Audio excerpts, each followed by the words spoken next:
ನಮಸ್ಕಾರ ಸ್ನೇಹಿತರೆ, ನೀವು ನೋಡ್ತಾ ಇದ್ದೀರಾ ಮೈಕ್ರೋ ಥಿಂಗ್ಸ್ ಯೂಟ್ಯೂಬ್ ಚಾನಲ್ಗೆ ಸ್ವಾಗತ.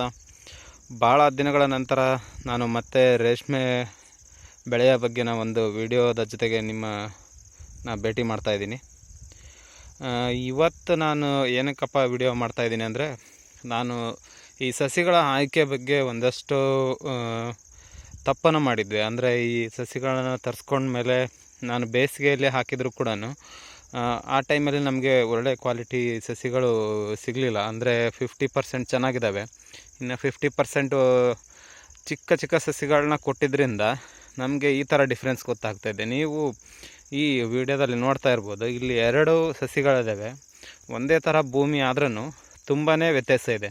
ಈಗ ಸ್ವಲ್ಪ ವ್ಯತ್ಯಾಸ ಇದ್ದರೆ ನಾವು ಹೇಳ್ಬೋದು, ಆದರೆ ಇಲ್ಲಿ ತುಂಬಾ ವ್ಯತ್ಯಾಸ ಏನಕ್ಕಪ್ಪ ಕಾಣ್ತಾ ಇದೆ ಅಂದರೆ, ನನ್ನ ಪ್ರಕಾರ ಈ ಸಸಿಗಳನ್ನು ಆಯ್ಕೆ ಮಾಡುವಾಗ ನಾವು ತುಂಬಾ ಎಚ್ಚರಿಕೆ ವಹಿಸಬೇಕು. ಒಳ್ಳೆ ಆರೋಗ್ಯಕರ ಸಸಿಗಳು ಅಂತ ಹೇಳ್ಬೋದು, ಅಥವಾ ನಾವು ಇದರದ್ದು ನಾವು ಸಸಿಯ ದಪ್ಪ ಇರೋ ಸಸಿಗಳನ್ನೇ ನಾವು ಸ್ವಲ್ಪ ಆಯ್ಕೆ ಮಾಡಬೇಕಾಗುತ್ತೆ. ತೀರಾ ತೆಳುವಾದ ಸಸಿಗಳನ್ನ ನೆಡೋದ್ರಿಂದ ಈ ಥರ ಡಿಫ್ರೆನ್ಸ್ ಆಗುತ್ತೆ. ಈಗ ನೆಟ್ಟು 4 ತಿಂಗಳು ಮೇಲೆ ಆಗಿದೆ.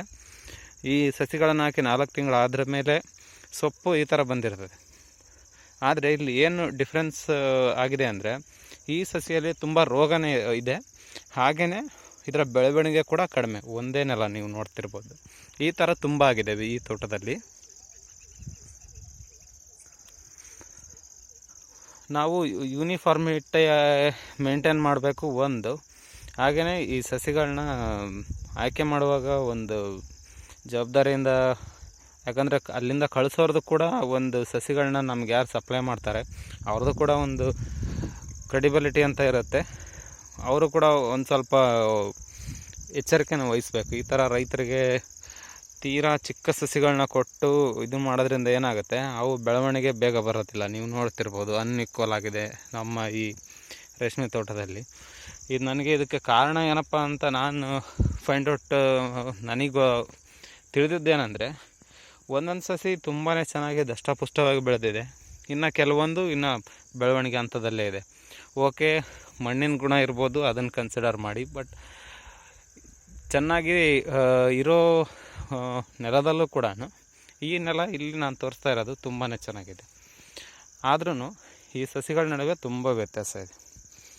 ನೀರನ್ನು ಒಂದೇ ಟೈಮ್ಗೆ ಬಿಟ್ಟಿರ್ತೀವಿ, ಏನೇ ನಾವು ಎಕ್ಸ್ಟ್ರಾ ಆ್ಯಕ್ಟಿವಿಟಿ ಏನೇ ಮಾಡಿದರೂ ಕೂಡ ಒಂದೇ ಟೈಮ್ಗೆ ಮಾಡಿರ್ತೀವಿ.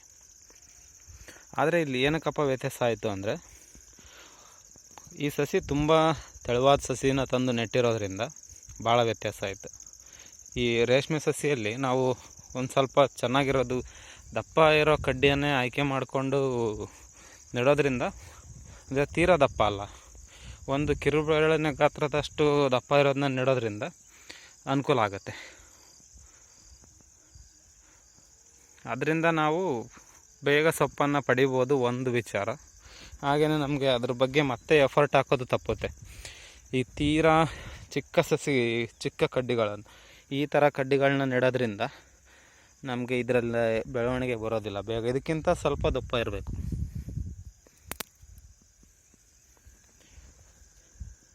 ನಾನದು 8-4 ದಾಯ ಮಾಡಿರೋದ್ರಿಂದ ಈ ಥರ ಕಾಣಿಸ್ತಾ ಇದೆ.